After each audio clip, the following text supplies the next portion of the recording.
क्या आपने कभी सोचा है कि जिस दिमाग से आप ये वीडियो देख रहे हैं, उसी दिमाग का स्ट्रक्चर पूरे यूनिवर्स जैसा हो सकता है? क्या यह संभव है कि हमारे ब्रेन के न्यूरॉन्स और यूनिवर्स की गैलेक्सीज दोनों एक जैसे पैटर्न फॉलो कर रहे हों? और अगर यूनिवर्स किसी ब्रेन की तरह काम करता है, तो क्या हम सब किसी कॉस्मिक सोचे जाने वाले प्रोसेस का हिस्सा हैं? एक्सप्लोरिंग हॉराइजन्स पेश करता है, क्या यूनिवर्स एक जायंट ब्रेन है?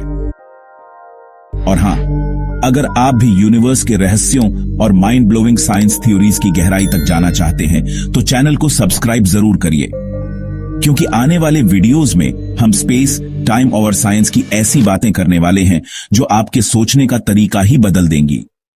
तो चलिए आज के इस रहस्यमयी सफर की शुरुआत करते हैं। जब आप माइक्रोस्कोप से ब्रेन को देखते हैं, तो न्यूरॉन्स और उनके बीच कनेक्शंस का एक जाल नजर आता है। हर न्यूरॉन सिग्नल्स को ट्रांसमिट करता है और साथ मिलकर पूरा ब्रेन काम करता है।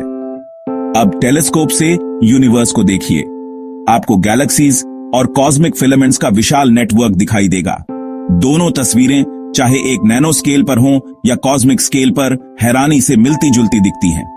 साइंटिस्ट्स कहते हैं, अगर आपको सिर्फ इमेज दिखाई जाए और न बताया जाए कि ये ब्रेन का है या यूनिवर्स का, तो फर्क करना मुश्किल हो जाएगा। अब सोचिए, क्या ये महज इत्तेफाक है या फिर इसके पीछे कोई गहरी कड़ी छुपी है? ह्यूमन ब्रेन में लगभग 100 बिलियन न्यूरॉन्स होते हैं।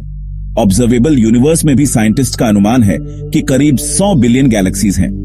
क्या ये कोइंसिडेंस है या यूनिवर्स खुद को उसी पैटर्न में ऑर्गेनाइज करता है जैसा हमारा ब्रेन करता है? आपको क्या लगता है? कमेंट में जरूर लिखें। ब्रेन में न्यूरॉन्स के बीच सिनेप्सेस होते हैं, जहां से इंफॉर्मेशन का आदान प्रदान होता है। इसी तरह यूनिवर्स में गैलेक्सीज और कॉस्मिक फिलामेंट्स एनर्जी, ग्रेविटी और मैटर को बैलेंस करते हैं। कुछ रिसर्चर्स का कहना है कि जिस तरह ब्रेन में इलेक्ट्रिकल इंपल्सेस चलते हैं, उसी तरह यूनिवर्स में कॉस्मिक एनर्जी वेव्स फ्लो करती हैं।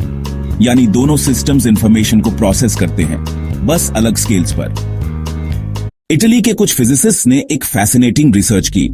उन्होंने कंप्यूटर सिमुलेशन में ब्रेन नेटवर्क्स और कॉस्मिक वेब के मॉडल्स कंपेयर किए। नतीजा चौंकाने वाला था। दोनों नेटवर्क्स में इंफॉर्मेशन स्टोर और ट्रांसफर करने का तरीका स्ट्राइकिंगली सिमिलर निकला। इससे यह सवाल और गहरा हो जाता है, क्या यूनिवर्स सोच रहा है? वेदांतिक फिलॉसफी में कहा गया है, यथा पिंडे तथा ब्रह्मांडे, यानी जैसे शरीर में वैसे ही ब्रह्मांड में। अगर हमारा ब्रेन और यूनिवर्स एक जैसे काम करते हैं, तो हो सकता है ये प्राचीन ज्ञान सच में आज की साइंस को हिंट दे रहा हो। इमेजिन कीजिए, अगर यूनिवर्स एक ब्रेन है, तो हो सकता है हम सब सिर्फ उसके छोटे न्यूरॉन्स हों। मतलब हमारे एक्शंस और थॉट्स मिलकर यूनिवर्स के थॉट्स बनाते हों। क्या ये कॉस्मिक कॉन्शियसनेस की ओर इशारा नहीं करता? सोचिए, जिस तरह हमारे शरीर में ट्रिलियंस ऑफ सेल्स मिलकर हमें जीवित रखते हैं, क्या वैसा ही यूनिवर्स के साथ भी है? क्या हम सब सिर्फ एक जायंट लिविंग ऑर्गेनिज्म के माइक्रोस्कोपिक हिस्से हैं? अगर ऐसा है, तो यूनिवर्स सिर्फ एक जगह नहीं, बल्कि एक लिविंग बीइंग है जो सोच सकता है, इवॉल्व कर सकता है। तो सवाल अब भी वही है, क्या यूनिवर्स सिर्फ तारे और ग्रहों का जाल है, या फिर यह सच में एक जायंट ब्रेन है जिसके भीतर हम सब न्यूरॉन्स की तरह काम कर रहे हैं? साइंस अभी इसका जवाब पूरी तरह नहीं दे पाई है, लेकिन इतना तय है कि यूनिवर्स और हमारे ब्रेन के बीच की ये सिमिलैरिटी हमें हमेशा सोचने पर मजबूर करती रहेगी, और शायद यही मिस्ट्री हमें यूनिवर्स के और करीब ले जाएगी।